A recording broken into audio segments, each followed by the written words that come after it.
Hello ladies and gentlemen, we're currently coming in for a final approach towards the lunar surface.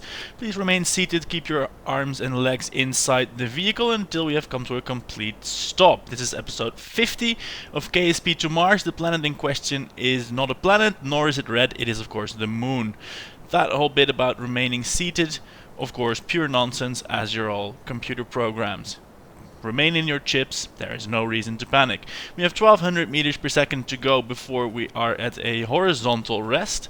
The vertical speed is a different beast altogether. We're currently at 70 meters per second, so that can count as plummeting. It is about 120 miles an hour. Going straight down, that is. We're still going much faster horizontally. This is the Lobber Shuttle 3, again with the aluminum hybrid canisters that, if all goes well, this refinery unit should be able to refine. If you're looking to learn more mission details about this particular kind of thing, please refer to episode 48 and 47. They will, they chronicle the failed landings of the Lobber Shuttles 1 and 2. However, the principle was explained quite clearly. The landing is going to be a little bit tight, more so than the previous one. We're looking at 1.1 kilometers per second of orbital speed versus 1600 meters per second remaining in the nuclear stage. Of course, we're going to spend more than just this 1100 because we also want to not crash, so we need that leeway. And then we have 600 left in this aluminum lander cans that will, serve to set us down on the surface. So all in all, it should be enough, but we don't have so many extra meters per second to play around with, is what I'm trying to tell. Looking ahead, as soon as we've landed, we'll try and deploy this microwave beamed power receiver to refuel these rockets. They will give us about 2.5 kilometers per second of delta V to go somewhere else on the moon. Our first target will be over here, the Lunar Land Lab. That's the crashed remnants of the research laboratory. Of course, we will be going there when this bit is in fact in the sunlight to make the landing easier. Because much as I've learned in the previous episodes of spacecraft design, and the Lobber Shuttle Mark 1 even featured some, this one does not have any landing lights, so yeah, that makes everything just a little bit more difficult. Our vertical speed has increased to 150 meters per second, so that means it's about time to start pitching over a bit to see if we can't reduce that, because 150 meters per second, so over half the speed of sound, that is a little bit scary to me. Let's have a look at the surface indicator, and we can see that this 150 meters per second is now slowly going down while the number is going up, but while our speed is going down. We can see here the impact time is still growing nearer, so we are in fact still on course for an impact. And 2 minutes, 1.45 minutes. I think we're going to be fine. We're 18 kilometers up, falling down at 130 meters per second, although we are slowing. Looking at an impact time of 1 minute 40 seconds, which is decreasing at a rate slower than time is actually progressing. That means we are slowing our descent speed. This is a number I can live with. Once this starts getting under, 40 seconds, then I'm going to panic and point the ship straight up. But so far, that is not necessary. Let's have a look here at the vessel indicator. We're at 1280 meters per second left in this nuclear stage. If all goes well, I want to use this nuclear stage to get us as close to the surface of the moon, preferably like 100 meters at 0 meters per second, before separating and lighting these aluminum hybrid rockets. That way, I have maximum control and am assured of a safe landing. Yeah. Not sure that made sense, but basically I want to get there, I don't want to crash, that's it. There have been a lot of failures in the past episodes. I think at last count it was five failures in a row, so hopefully today will be a success. They were not all crashes, of course, although most were. The Lobber Shuttle 2, that brought the wrong kind of refinery. That was a bit embarrassing. But oh well, live and learn, and today we're bringing a better kind of refinery. We have 11 kilometers of altitude left to play with. And our vertical speed is, well, it has been reduced from 150 to just 97, but that is still definitely coming down. As are we, yeah. What do you think? Is it time to start panicking yet? 9 kilometers. That translates to roughly 100 seconds. I'm going to angle up a little bit more. I want more control over this descent. This is costing me many meters per second of delta V, but so far we still have about 300 to spare. I'm guesstimating this, our orbital speed, this needs to be 0, and this is the reserve here in this stage, it's 1000. And we are currently spending more than 1 meter per second of delta V for every orbital meter per second that is scrubbed, because we are, well, are pointing the rocket nozzle down so that we don't crash. So we're standing on the plume, basically we're experiencing what's called gravity drag, and well, that's costing us delta V, but it's also saving our lives, so that's a purchase, an expenditure that I'm wholeheartedly behind. So our vertical speed now 57 meters per second at 4.8 kilometers. Yeah, I'm going into panic mode a little bit, angling that over more. If we meet a ridge now, a crater ridge or something like that, then we're definitely screwed, which is of course something we don't want. We don't want to be screwed. And we still have a sizable amount of speed to kill, about Mach 2 if there were any air here. I'm going to try and deploy the landing legs. Yes, there they go. Just in case now. We're approaching the realm where if we do it perfectly, we can in fact land with the aluminum rockets, but yeah, probably not going to happen perfectly. Oh, look at that. We have a very manageable vertical speed now, 40 meters per second. That means I can pitch over this way without panic, because we're just gently floating down to the surface while also rocketing over it at Mach 2. And there's no mountains in the distance, so yeah, this seems to be going well. I always say that before dying horribly, that it seems to be going well, but damn it, it does seem to be going well. What else can I make of it? Yeah, vertical speed is climbing again. I'm going to try and keep that at like 25-ish. 27 and slowly decreasing like this, yeah. This is working. I started the descent today from 50-ish kilometers, 48 to be exact. And so that's, well, the lesson for today, that's still too high for the nuclear engine, because of course it's more efficient to, well, kill your horizontal speed while you don't care about the falling, and then in one fell swoop kill that vertical speed. And doing it like this, where you scream along the ground, is definitely not the best way to do it. But well, yeah, once you're near the ground, you don't have a choice. You can either scream along it or die. So yeah, we're stuck with the screaming bit. But still, let's have a look here. Surface speed, 380 meters per second. Our vertical speed at 30 meters. And our vessel delta V, our stage delta V, is still just under 600. So we are still looking good.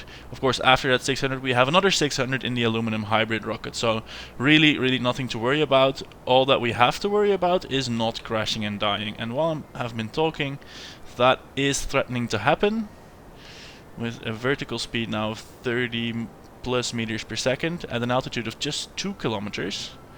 So yeah, let's try and not die. Panic mode engaged, pointing straight up, almost. Then panic mode is definitely engaged. Basically, we're just struggling now. As soon as we switch to the aluminum rockets, we will have a lot of thrust, and we can basically kill this residual drift immediately. But, well, we don't have the delta V to spare in those rockets, so we might as well burn out the whole nuclear stage, getting as close to the ground as possible. We still have 1.5 kilometers. It seems to be so close, yet still 1.5 kilometers. It's still at least several seconds if you drop something from that altitude. But yeah, the margin for error from this here, from this area, from this height, is definitely a lot lower than it is from orbit. Yeah, that's a useless quote. Of course it is. Right.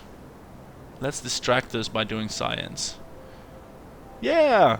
Transmit. No! Oh shit! The Lobber Mark III does not have an antenna. Well, no matter. No matter, this is meant to be a crewed vehicle after all. The crew can then take the data and take it either to a vessel that can transmit, or will just take it home outright. Yeah. But that was definitely a design oversight. No transmitter, yeah, that's good, great. I wouldn't call that a spectacular failure just yet, but it's not a vote of confidence on the people at home. Look at that. Ooh, we are falling so fast again. I'm going to shut up now, because otherwise I'm just going to crash because I forgot something.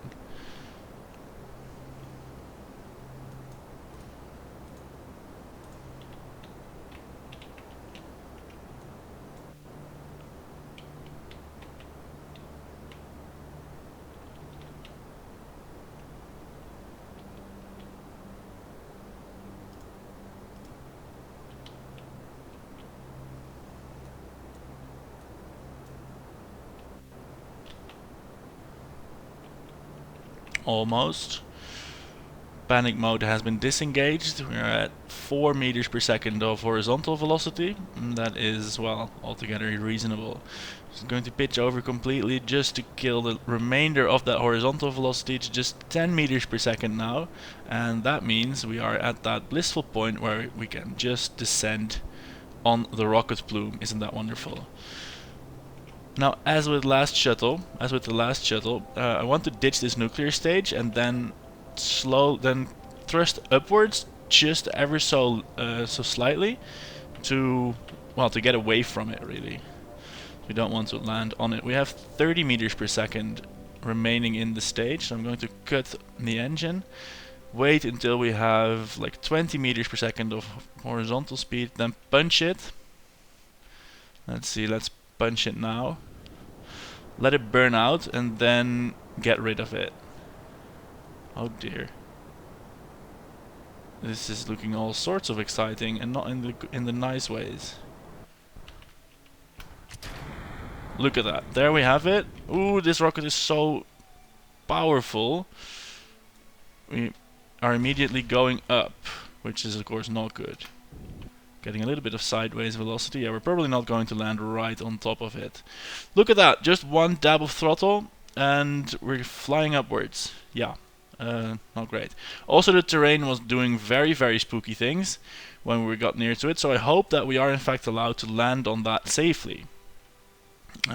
Let's see, just popping a quick save there, not to revert in case of a crash, because you know I don't do that, but if the terrain eats us up, then I'm going to use that. Okay. Oh, okay, here we go, 10 meters per second.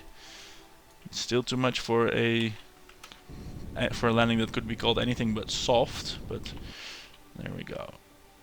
That's our horizontal speed, like 8 millimeters per second. Well, that's fine. This is so comfortable landing on the big rockets. You can just like blip the throttle and kill all your speed instead of having to like go into panic modes and such.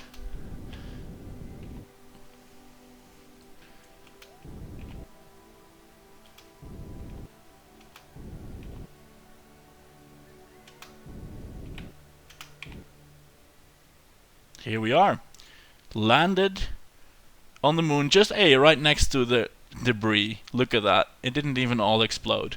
It's probably quite radioactive here because of that exploded nuclear engine, but fortunately there's no Kerbals to worry about that. So let's put some science into these experiments. We can't transmit them home because I forgot that. That's quite terrible really. But oh well, at least we can store store the data, right? And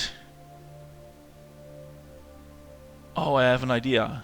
Yes, this is a good idea. I'm going to collect impact data, record seismic data. And before we are going to, well, try the refinery, we are now going to have something impact the moon and see if we can finally make that work. Because wouldn't that be cool? Let's have a look. What can we use for an impactor? And I think it's going to be this one. The defunct Lobber Shuttle 2 from, well, not the previous episode, then we went to Mars, but the episode before that, number 48. Of course, this shuttle is in perfect working order, except that its refinery is useless. So we have 600 meters per second of delta V, with which we can do precisely nothing. Of course, this thing does have antennae, yeah. Anyway, disregarding that, let's activate the engine and see about making this impact something.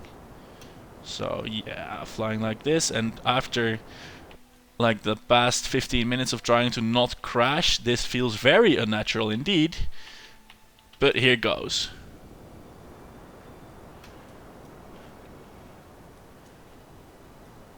Hello moon, let's be friends.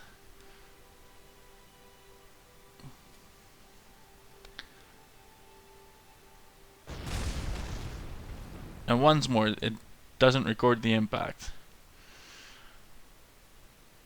I'm very disappointed by that. That was a good shuttle. It died. It died to have the Lobber Shuttle 3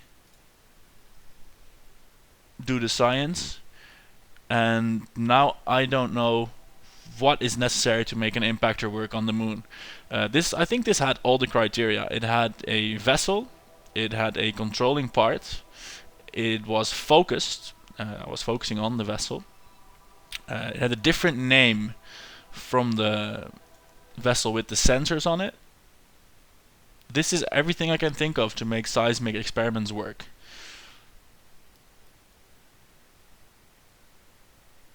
Yeah, so they don't work.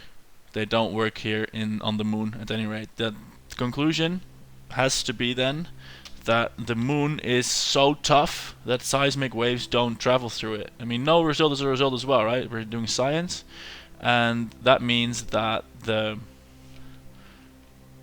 moon is too hard or too soft, probably too soft, because hard things transmit shock rather well, as I recall. So the moon is made out of cheese. That is the conclusion of this experiment. So we're going to try and catch some rays from our orbital power station, and it's not in range. So yeah, that's nice. That's nice. Let's have a look what we're looking at. Yeah, we're looking straight at the sun. Our power station is over there, so we are looking at a waiting period. So let's do that and accelerate time forward in order to facilitate that waiting. Because as you might recall if you watched the previous episodes, we need power from the orbital stations to to do the mining. And the relays, they circle the Earth, and they circle far out away from the moon as well. But they're not in such a way that continuous power input can be guaranteed. No way. Here we have something. We have 20 megawatts now. Unfortunately, it has turned into night. Let's have a look. If we hit now mine alumina, we have 10 megawatts for the miner. Wonderful. And our yield is that a milliton? Guys, you can call it a kilogram. Alright? Right, 10 millitons per hour. Why not? And this little resource screen is too large for my resolution. This could be a this could be a reason to switch to 1080p. The reason I don't is that, well, let's activate the electrolysis as well, why not? The reason I don't is that, my internet connection is not that fast. I'm here in Malta. The internet is not as good as it is in other parts of the civilized world. Let's call it that. Why don't we? And, well, it already takes me about an hour, 2 hours to upload an episode, and switching to 1080p would, well, at least double that. Also, my computer is old, as you're probably aware, courtesy of the low frame rates. So 1080p recording with the slow hard drives and the editing, everything would just take way longer than it's currently taking. So yeah, I don't do that. Right, so we're looking at a full store of alumina here. Now we have to activate the electrolysis. That is active. The question is though, why are we then not gathering any resources here? Oh well, I'll have a look at that in a bit. And here we are, back. I had to run off real quick, but I used the opportunity to change the game over to 1080p, and this is what we're in now. Although chances are you won't see that, because I will be downsampling that to 720p as for the aforementioned reasons. What we can do now though is behold this whole little window, and again I'm flabbergasted, baffled, surprised and frustrated. The alumina mining is on. If we turn it off, we can see the alumina, the stuff that was mined, is dwindling because the aluminum electrolysis is on. We get enough power for this. 75 megawatts should be plenty. In fact, our radiators are having a hell of a time radiating that heat. Yet we are gaining no fuel, no oxidizer, no aluminum. This alumina is being electrolyzed into oblivion, which is not how it works. It should be going into these engines, and I don't know why it's not. In the parts list for KSP Interstellar there is no alumina tank. There is an oxidizer tank of course, but these things also function as oxidizer tanks. I don't know where it's keeping this stuff, where it's putting it. I have the resource window over here. The alumina, this is what I've mined. That is being used. I can mine more. Mine alumina. So it's not a question of that this thing is not on the ground or something. It clearly doesn't need to be. Waste heat is at a manageable level. It is increasing, but the radiators will be able to take care of it. From all I can tell, this should work. This should work. As to why it's not, I have no idea. There's one thing I can think of, and that's maybe that this alumina electrolysis thing takes a really long time. So let's check that out and do some incredible time warping. No, this has been several days now, and there's not even been 1/100th of a unit of aluminum added to this rocket. So yeah, once again, no go on the Lunar Lobber missions. I wanted to refuel this and send it to the downed Kerbals. That's not going to happen. I don't know why. And this should work, so I'm not happy that it doesn't. I'm going to take to the internet and see if I can find out. But for the rest of this episode, what I was planning to do is, well, do some lunar hopping. Visit this guy, get him, possibly use the transmitter in his craft to send some science home. I mean, if the guy is, if this thing can fly to him, the guy can climb into the pod, grab the science. Well, he can just climb on top and grab the science, get into his other pod and transmit that home. That's all, you know, fun things that we can do with many different crafts on the moon. We can use our infrastructure to do things, unless of course said infrastructure just denies, just refuses to function. So yeah, no go on that one. If any of you know how to fix this, is there some glaring error here, please do tell. I think this should be working, and it's not, so yeah, let's leave it at that. I'll show you what I'm going to do tomorrow. For that, let's go to the VAB.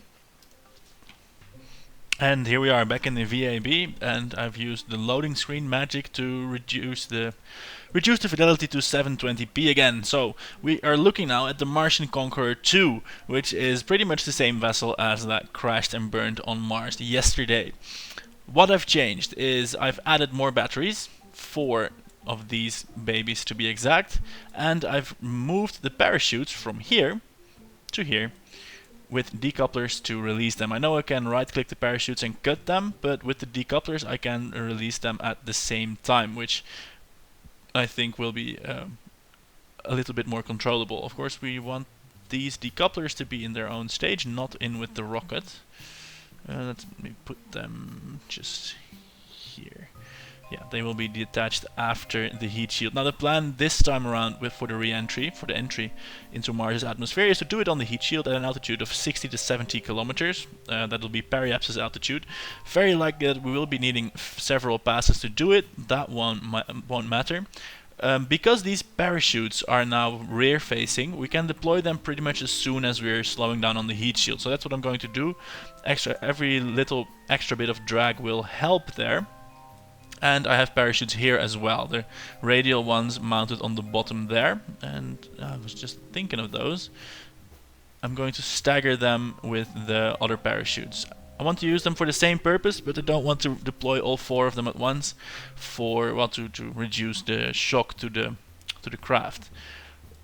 Then, when the craft has sufficiently slowed down, and let's pray that it will, I'm going to decouple the heat shield. The parachutes will then drag us away from the heat shield, hopefully, and then when we are, well, almost upside down, I am going to cut and remove all these parachutes, deploy the parachutes here, and use the rocket to, well, to save us, to land us. I hope it works this time. The curveball that is going to go in this, well, it's going to be one of these 5. Head-on, I think head-on should do it. Lots of courage, not so stupid. He will get the job done. Anyway, check back for that tomorrow. I was Lorenzo, showing you the 50th episode of KSP to Mars, in which we had some measured success. Nothing exploded, apart from things that were supposed to explode, which is of course wonderful. See you later. Thanks for watching.